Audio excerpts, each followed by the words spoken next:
রাধে রাধে বন্ধুরা, অমৃত কথা বাংলা চ্যানেলের নতুন পর্বে আপনাদের সকলকে স্বাগত জানাচ্ছি। মাঘ মাসের শুক্লপক্ষের ষষ্ঠী তিথিতে যে ব্রত পালন করা হয় তাকে বলা হয় শীতল ষষ্ঠী। তাই আজকের এই পর্বে শুনে নেব শীতল ষষ্ঠী ব্রত কথা। ব্রত কথা না শুনলে ব্রত করা সম্পূর্ণ হয় না এবং ব্রত কথা না শুনলে ব্রত ফল সম্পূর্ণ লাভ করা যায় না। তাহলে যারা নতুন আমার চ্যানেলে তারা অবশ্যই অমৃত কথা বাংলা চ্যানেলটিকে লাইক, কমেন্ট, শেয়ার এবং সাবস্ক্রাইব করতে ভুলবেন না এবং পাশে থাকা বেল আইকনটি অবশ্যই প্রেস করবেন, যার জন্য যখন যখন আমাদের চ্যানেলে নতুন নতুন ভিডিও আসবে আপনার কাছে তার নোটিফিকেশন যাবে সবার আগে। আর অবশ্যই কমেন্ট বক্সে জয় মা শীতলা ষষ্ঠীর জয় কথাটি লিখতে ভুলবেন না মা শীতলার আশীর্বাদ লাভ করতে। তাই ভিডিওটি স্কিপ না করে সম্পূর্ণ দেখুন।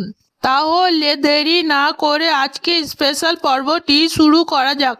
তাই চলুন সবার প্রথমে জেনে নেব শীতল ষষ্ঠী ব্রতের ব্রত কথা কি রয়েছে শাস্ত্র মতে। একদা পুরাকালে এক ব্রাহ্মণ এবং ব্রাহ্মণী 7 পুত্র ছিল। সেই 7 পুত্রের 7টি বউ ছিল।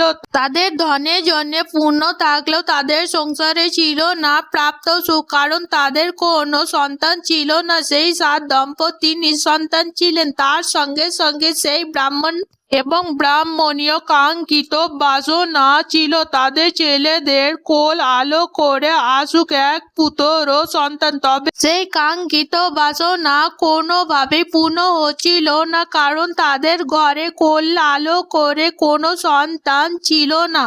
এই মনে দুঃখ কষ্টে তারা সবাই ঠিক করলেন যে তারা এই কষ্টের কথা জানাবে মা ষষ্ঠী দেবীর কাছে তার কৃপায় লাভ করার জন্য।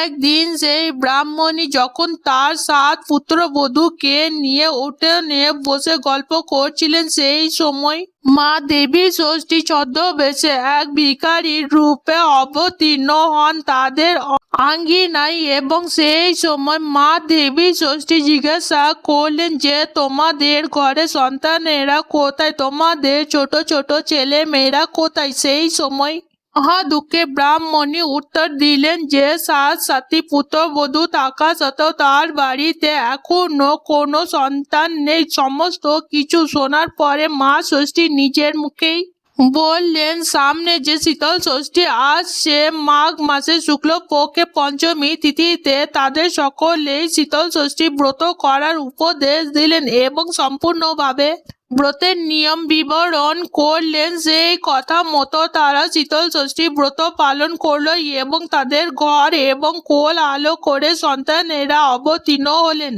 দেখতে দেখতে 7 পুত্রের 7 সন্তান লাভ হলো। এইভাবে শ্রী শ্রী ষষ্ঠী দেবীর ব্রত কথা সমগ্র মর্তে ছড়িয়ে পড়লো। এই ছিল মা শীতল ষষ্ঠী ব্রত কথা। ব্রত কথা পাঠ করার পরেই ভোগ সবার মধ্যে ভাগ করে নেবেন। আজকের পর্ব এখানেই সমাপ্ত হলো। অমৃত কথা বাংলা চ্যানেলের সঙ্গে থাকার জন্য আপনাদের অনেক অনেক ধন্যবাদ। রাধে রাধে।